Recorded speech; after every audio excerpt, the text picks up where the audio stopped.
16 minutes past 9. Now, campaigns around breast cancer have been life-saving for thousands of women. But some say more should be done to raise awareness for men with the disease. Around 85 men a year die from breast cancer in the UK, but not many know they can get it. Kathy Killick has been to meet one man who's trying to change that. Marketing director James Edelston paints for relaxation, and this mindful hobby helps him cope with having cancer. It was a shock when he was told 2 weeks ago he had the disease, the more so because the diagnosis was breast cancer.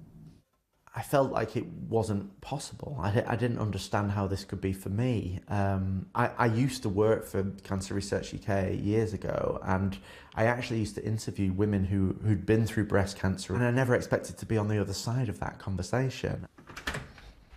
Breast cancer in men is unusual. While around 60,000 women are diagnosed per year in the UK, just 400 men are. So James decided from day one of his diagnosis to share his story on TikTok and Instagram. The one big message that I got from people was, I didn't know men could get breast cancer. Today I'm waiting on a call from oncology to find out when my chemotherapy treatment starts. And I thought, if people don't know they can, they don't know what to look for, they don't know, whether they should go to the doctor to get diagnosed and treated, and that is, that's a big problem. That observation is shared by nurse consultant Joyce Graham. She has 27 years' experience as a breast specialist in James's local hospital, Huddersfield Royal Infirmary. Her department saw just 5 men with breast cancer last year, compared with 718 women. It's predominantly a female disease. So the fact that somebody, as in a man, develops breast cancer, they don't want to recognise that. Sometimes, they won't tell their friends.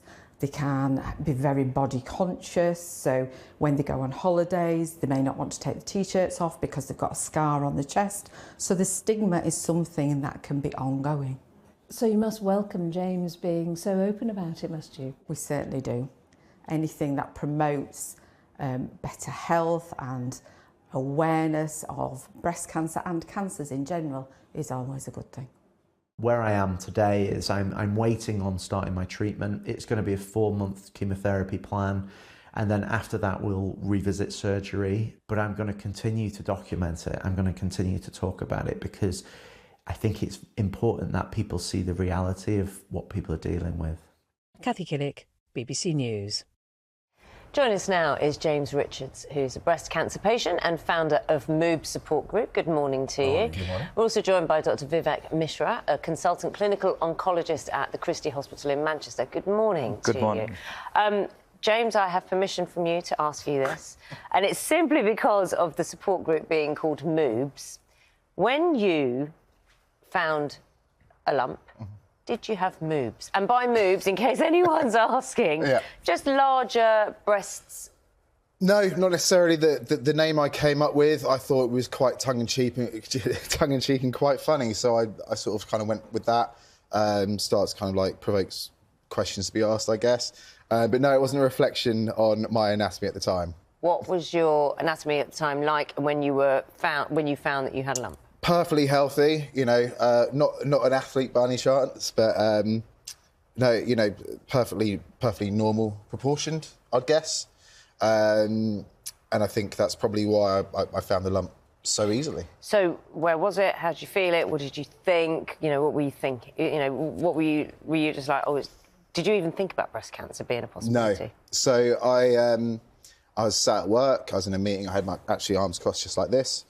And I felt a slight lump, and it was only when I left that meeting and a friend said, oh, you should get it checked out, it's probably not breast cancer. Where was it exactly? It was just above the nipple, so literally just above it, which is where the majority of male breast cancers are.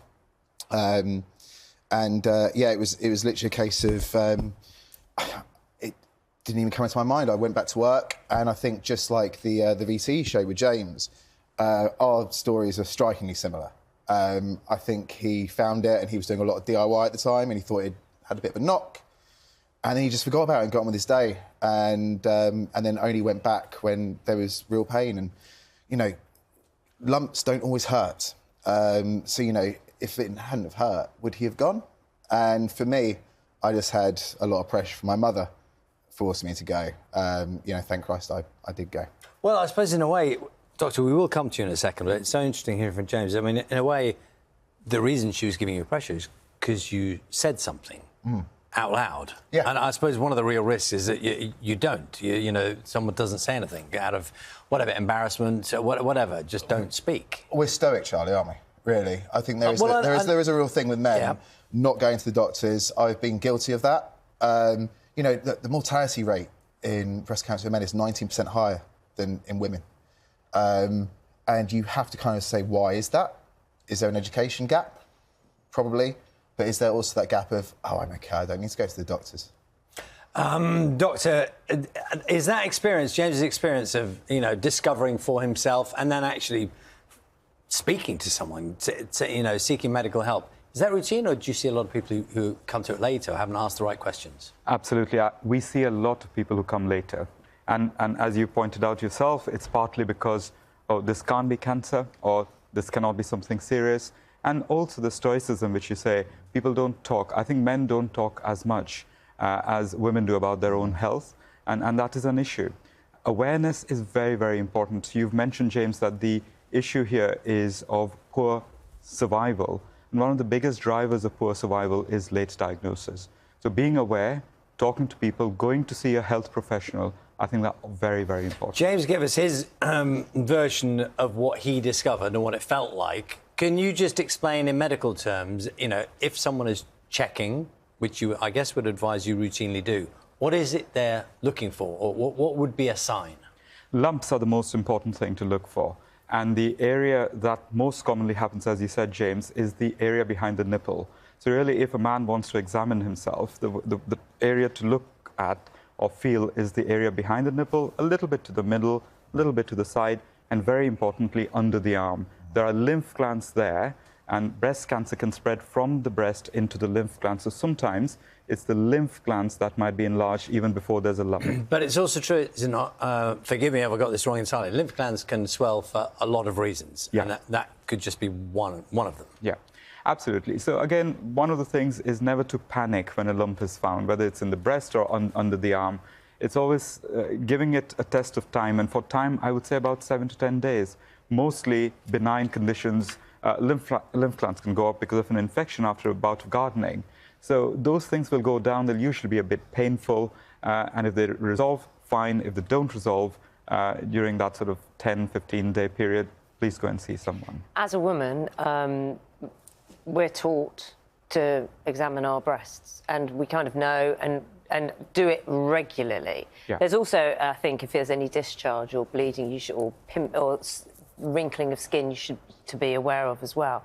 How do men physically know? Like, do they have, like, women that are told, sometimes you just have lumpy breasts? Yeah. Does that happen with men? So men tend not to have lumpy breasts, but some men can have a condition called gynecomastia, where the breasts are slightly bigger. And obviously men who exercise a lot or might take steroids to help build up muscle might also have gynecomastia. It's not so much lumpiness, it's the texture which is more important. The other thing is asymmetry. So breast cancer usually happens on one side. So if there's a bigger, slightly more lumpier breast on one side than the other, that too has to be borne in mind. Change in the appearance of the nipple is very important. Sometimes it might look like an eczema, but if there's an eczema on one side, which isn't getting any better, if there's any discharge from the nipple, it could be clear, it could be blood-stained. All of these are warning signs. James, can you complete the picture for us? How are you now? Doing quite well. A lot better than I was 3 years ago. More hair. Because you had just the treatment-wise, what did you... Yep, so I first of all had chemotherapy. So I initially started with EC, which is one sort of chemotherapy. Then because it was genetic, which a lot of breast cancer in men cases are, I switched to another called paclitaxel. And then after that, and this is one of the reasons that I set up Moobs, is the pathway for me was based on women, which is understandable. So I was actually due to have a mastectomy. I sort of looked into it and sort of pushed back. I ended up having a central excision, which is sort of removal of the nipple. I now have another nipple, which is fantastic. And then sort of radiotherapy to sort of mop everything kind of up. And now I'm on adjuvant therapy, which is essentially medication that will limit the chance of it coming back. So my cancer was wholly estrogen-based, so I'm on a drug that removes the estrogen from my body, which technically means I shouldn't be able to develop it. Think of it like having a swimming pool, removing the water, you can't drown. And another one called abemaciclib, which is an inhibitor, and sort of the combination of those two should lessen the chance of recurrence. When you say to someone, if someone asks, "Oh, I had breast cancer," that's why I wasn't here, or for that whatever. How do people react? It's funny actually. When I first got diagnosed, a lot of people were surprised. It's partly the reason why I set up Moobs, because I'm in communications, so I realised there was quite a big communications problem there, and I thought there's a lot of bright people I know who don't seem to know this, but it's obviously, it makes sense. Everyone has breasts. A chicken has breasts. So people were surprised. But I think actually over time, just yesterday I spoke to someone and, just took it into their stride. And I think, there are more cases. I think one of the things that I was talking to Dr. Vivek about is when I got diagnosed, there was 370 cases per year diagnosed in men. That's actually jumped to 500 in the last year. And, when you look at James's story, the VT you showed at the beginning, people are getting younger. And this is why it's really important for people like James to share their stories. And it's exactly what I'm trying to do in Moobs as well. Very good communication, by the way. Oh, I think thank you for being so, honest and straightforward about it, because it really matters. Lovely to see you here this morning. Glad things are OK as we stand. Good luck. Thank you, Charlie. Doctor, thank you very much for your time as well. Thank you for the advice as Thank well, you. yeah. Thank you. A lot of people, I think, hopefully a lot of people were just thinking, I'll just check today and just get that into my routine. 28 minutes past 9, we're on breakfast. We're with you on BBC One breakfast until 10 o'clock this morning. And that is where Mr. Matt Tebbett takes over in the Saturday kitchen.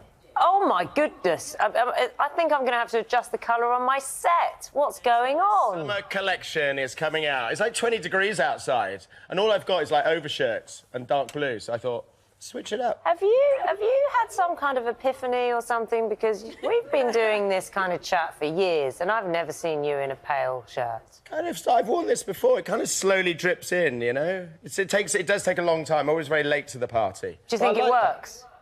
I think it's working for me. I'm gonna expect you to tell me, though. Carry on. What you got going on in the programme? Ow. Well, good morning, both. I hope you're well. Our special guest today is Nish Kumar. Nish, welcome along. Hello. How you doing? Peace and love, everybody. Peace and love, which is what you're all about. I'm all about peace and love. Not but angry for balance, politics. also hate and war.